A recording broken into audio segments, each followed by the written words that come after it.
दोस्तों प्रणाम। दोस्तों, मैनीटर ऑफ सुंदर खाल के पहले भाग में आप ये देख चुके हैं कि रंजन तिवारी को हाथी ने गिरा दिया था और उनका पांव फ्रैक्चर हो गया था। दोस्तों, उस समय वाइल्ड लाइफ सलाहकार अनुश्रवण समिति के जो सदस्य थे अनिल बलूनी, वो भी रामनगर पहुंच चुके थे। उन्होंने वन विभाग के अधिकारियों की बैठक ली और उस बैठक में हम भी थे। तो वहाँ पे उन्होंने ट्रैप कैमरों द्वारा कितने बाघों को कैप्चर किया गया है और कौन कौन सा बाघ है उसके बारे में विस्तृत उन्होंने जानकारी ली।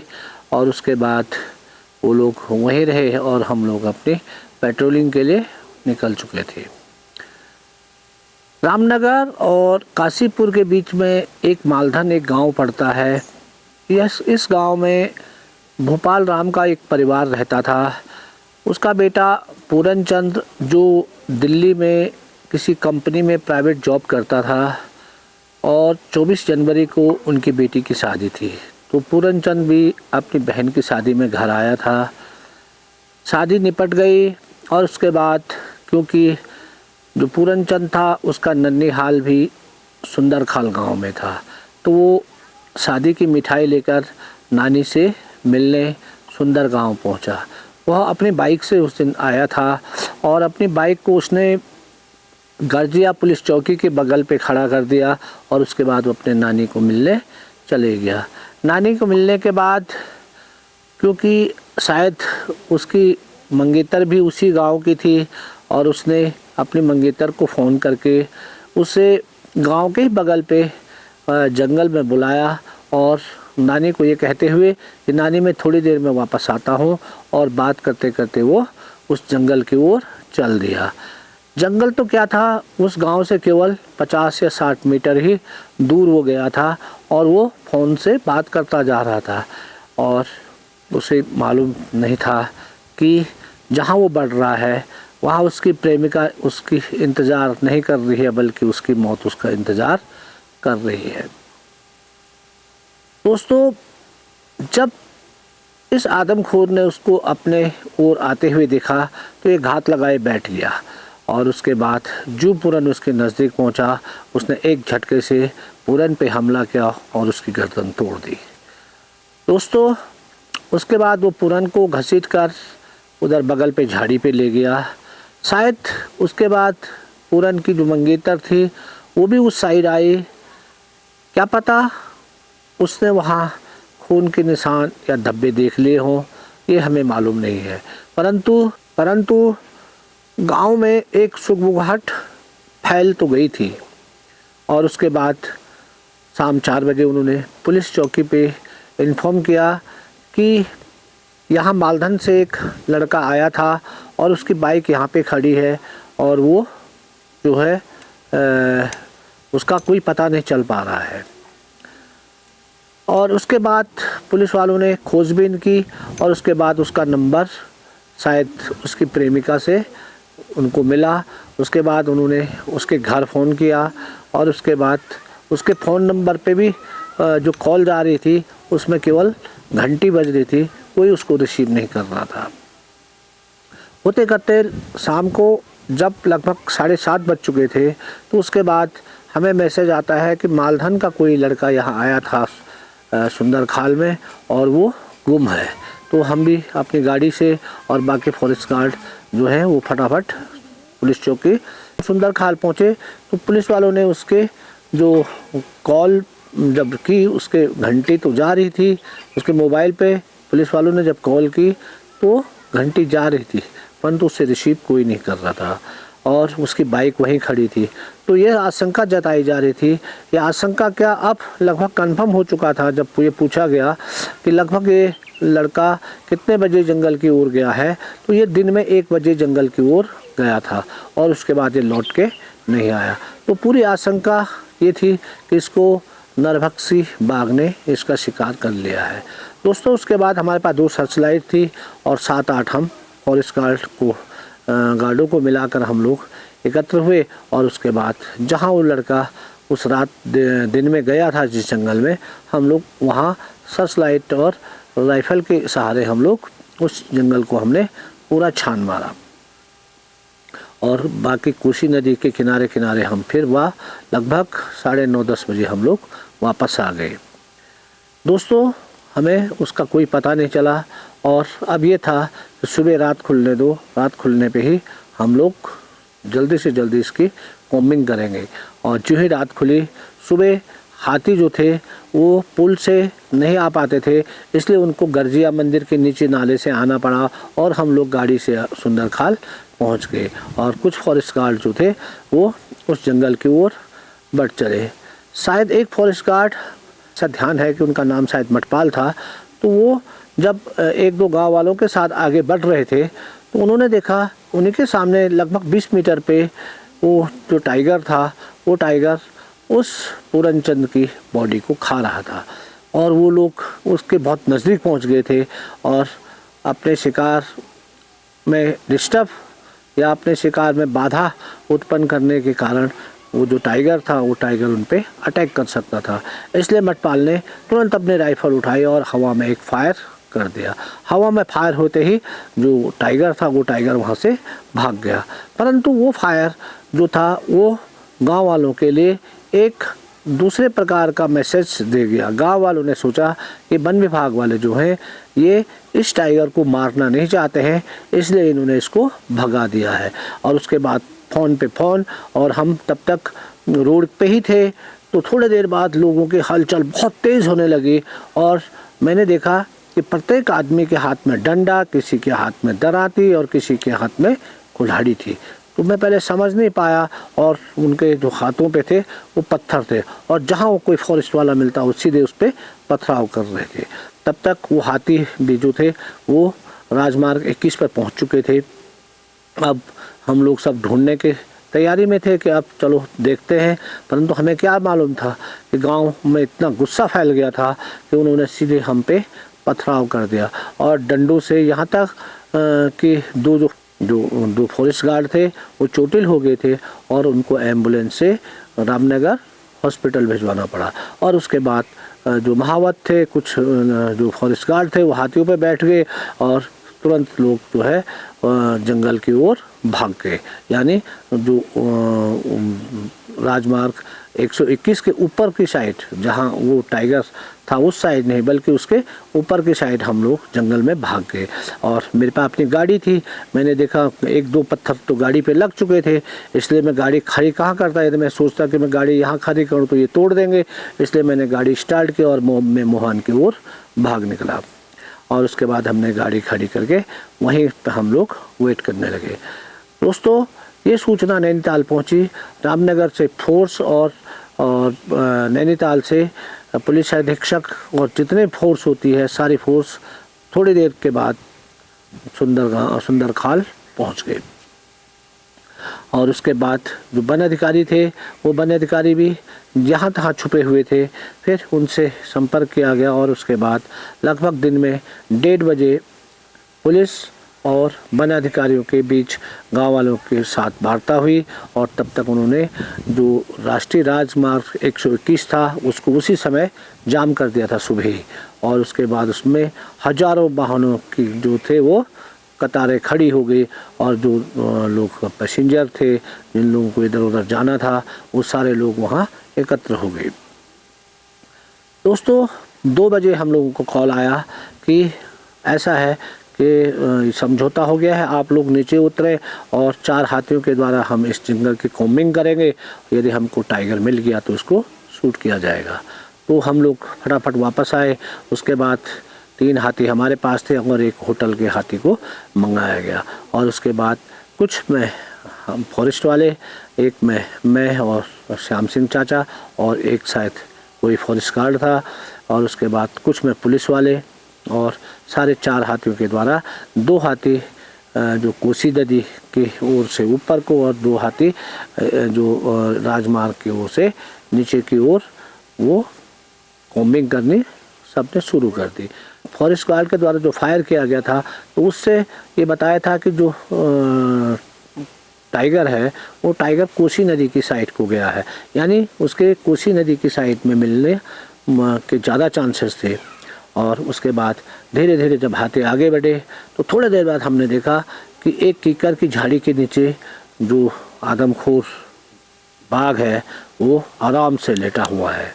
और उसके बगल पे जब हाथी उससे लगभग 30 मीटर दूर पहुँचे तो वो कोई मूवमेंट नहीं कर रहा था, और इसलिए मैंने एम किया। एम करने में हाथी के हिलने से एम बहुत मुश्किल से एम कर पा रहे थे, तो मैं थोड़ा रुका और उसके बाद जो मैंने लगा कि मेरा जो निशाना है वो ठीक जो टाइगर है, टाइगर क्योंकि मेरी ओर यूँ देखा हुआ था, उसके चेस्ट पे यहाँ पे है, तो मैंने तुरंत फायर कर दिया। मेरी गोली सीधे उसके इस सीने से लगते हुए और इस जो ऊपर का ये आगे का पंजा है इसके जोड़ को तोड़ती हुई अंदर घुस गई।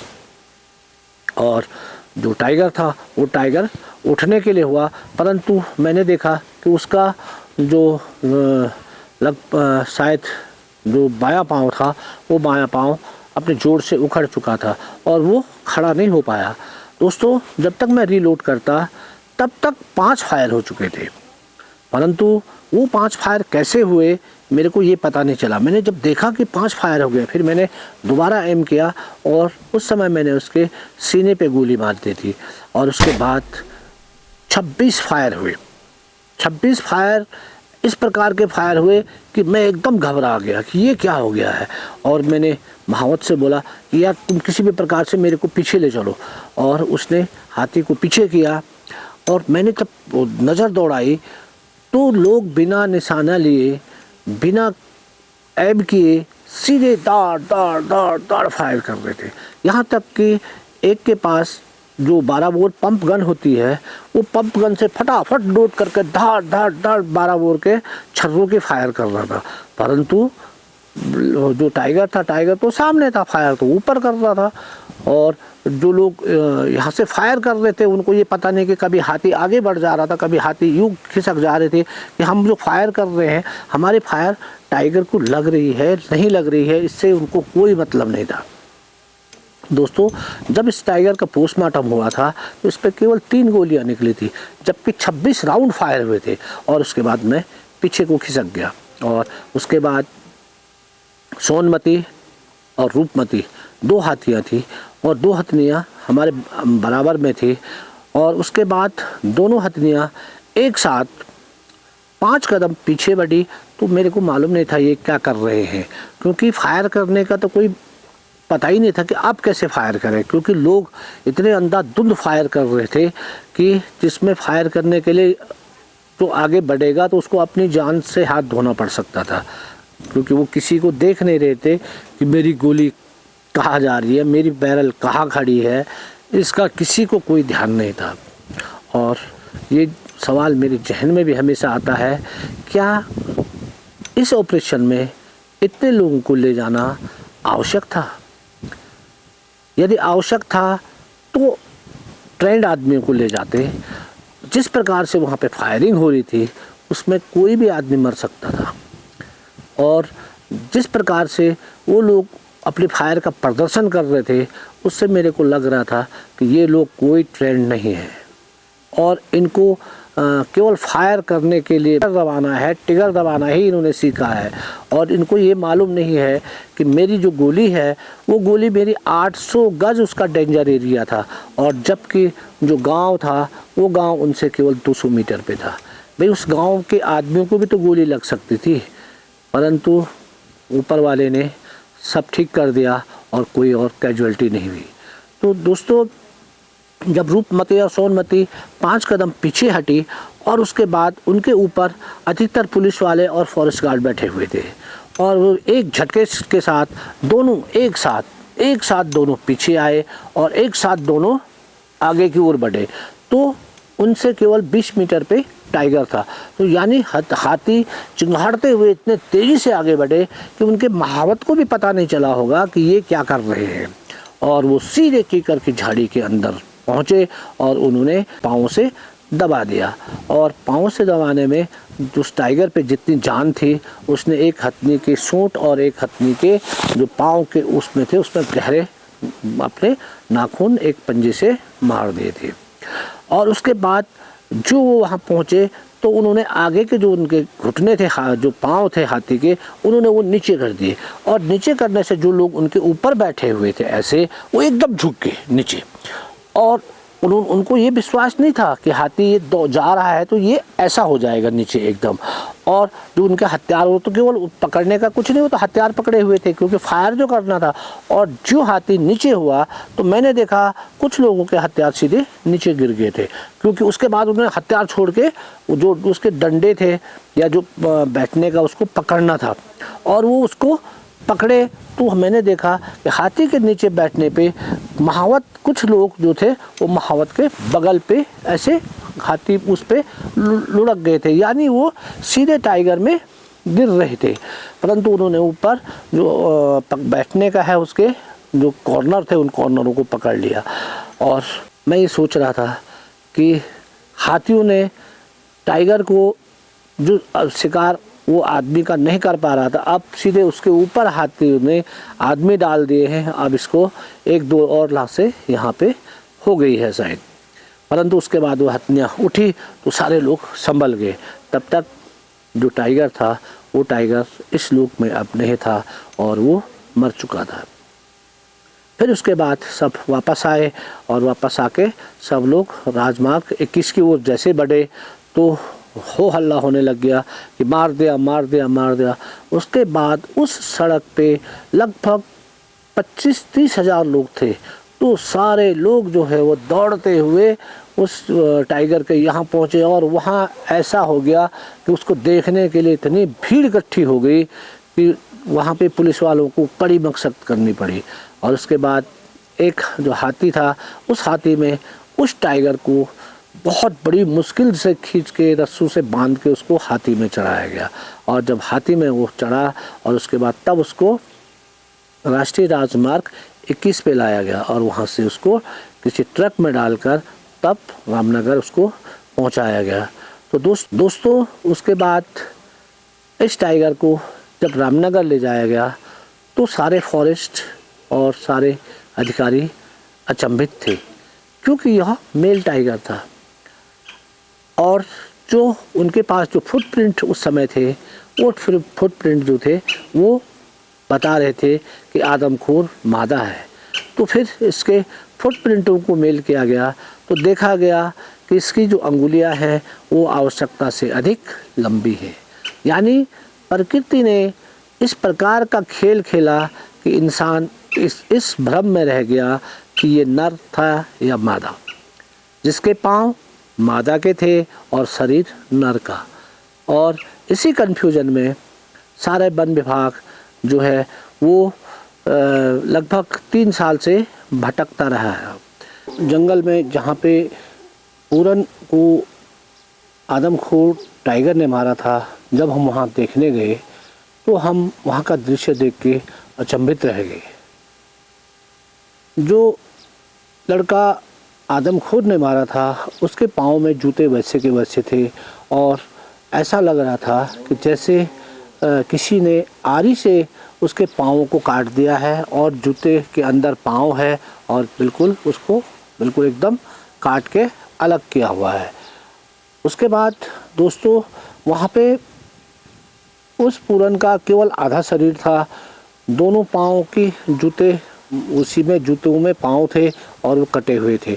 बाकी उसके बाद घुटने से लेकर पूरे जांग तक के जो हड्डी थी वो पूरी हड्डी टाइगर द्वारा चबाई गई थी।